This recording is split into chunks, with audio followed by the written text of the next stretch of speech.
राजा को बड़ी संयमता के साथ रहना चाहिए, राजा को क्रोध नहीं करना चाहिए।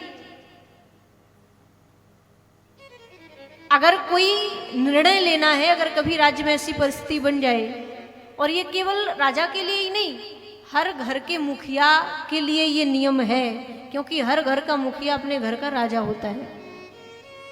घर का मुखिया घर का राजा होता है।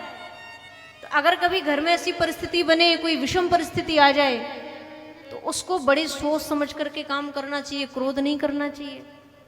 क्रोध करेगा तो जो बिगड़ गया है उससे ज्यादा भी बिगड़ जाएगा, सुधार नहीं पाएगा।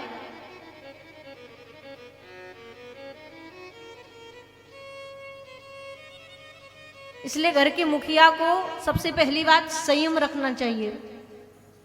अगर कभी परिस्थिति बने, कोई घर में ऐसी बात हो, तो पहले उस पर बढ़िया से विचार करो, सोचो शांत हो करके, फिर कोई निर्णय लो बाद में।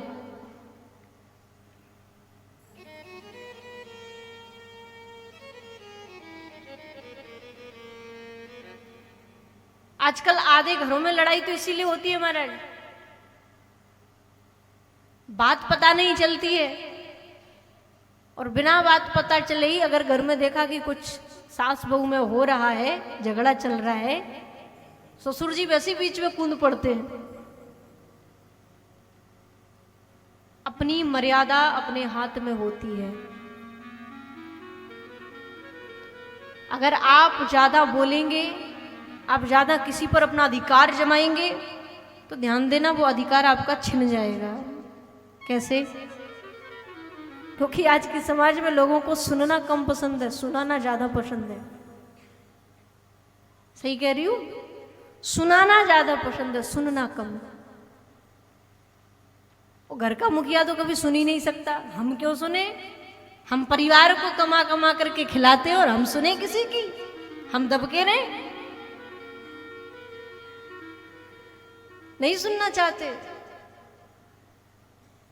लेकिन ध्यान देना, अगर आप मेहनत करते हो, अगर आप कमाते हो, तो आपको 4 लोगों की सुननी भी पड़ेगी, सुनना भी पड़ेगी। और सबकी सुन करके क्रोध नहीं करना है, शांत होकर के विचार करना है।